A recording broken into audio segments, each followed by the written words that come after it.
বিসমিল্লাহির রহমানির রহিম। আসসালামু আলাইকুম ওয়া রাহমাতুল্লাহি ওয়া বারাকাতুহু।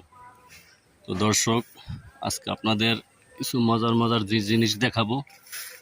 তো চলুন দেখে আসি। এই যে দেখেন, গাছের থেকে একটা পেঁপে পড়ে রয়েছে, এই না দেখেই নাই কেউ। এই যে দেখেন, এই যে ওরে পড়লো পেঁপেটা, এই গাছে থেকে পড়ছে। এই যে এই গাছে থেকে পড়ছে পেঁপে। তো পেঁপেটা বাজি করে খাওয়া যাইবে। এই যে পেঁপে দেখছেন, পেঁপেটা আজকে ভাজি করে খাবো। এই জায়গায় রাখলাম পেঁপেটা, এই জায়গায় থাক। তো চলুন আর একটা মজার জিনিস দেখাই আপনাদের।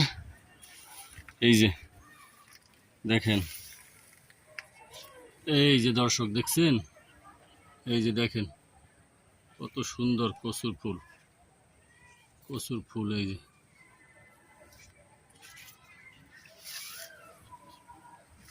আজকে কচু গাছটা অনেক দিন পর আসলাম কচু গাছের সামনে। তো এই যে কচু গাছের অনেক ফুল ধরছে। এই যে দেখেন, মাটির নিচে অনেক বড় হয়েছে মনে হয়, যে ওই যে দেখা যায়।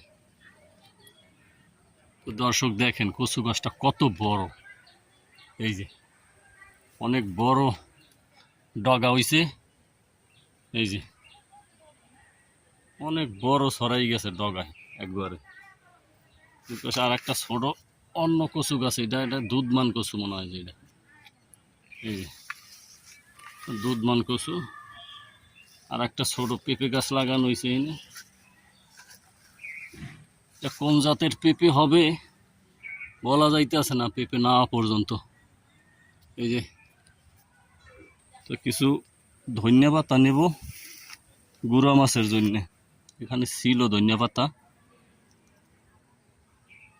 নষ্ট হয়ে গেছে মনে হয় যে ধনিয়া পাতাগুলো বৃষ্টিতে। জানি না, এই যে এই পাশে আছে, এই পাশে লাগাইছে। এই যে দেখেন, এই যে ধনিয়া পাতা, এগুলো আমি কিছু তুলে নেব গুঁড়া মাছে দেওয়ার জন্যে। এই যে দেখেন কত সুন্দর গাছগুলা হইছে। এই যে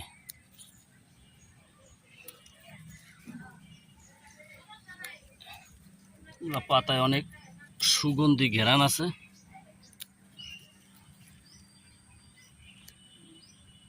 তো পেঁপেগুলা পাকবে কিছুদিন পরে। এইগুলো ডাঁটাগুলা ছিঁড়া দেই। এই যে ছিঁড়া দিলে পেঁপেগুলো অনেক মজবুত হবে। এই যে দেখছেন পেঁপে, এই যে এগুলা কালার আসা দিছে, পেঁপে পাকবে।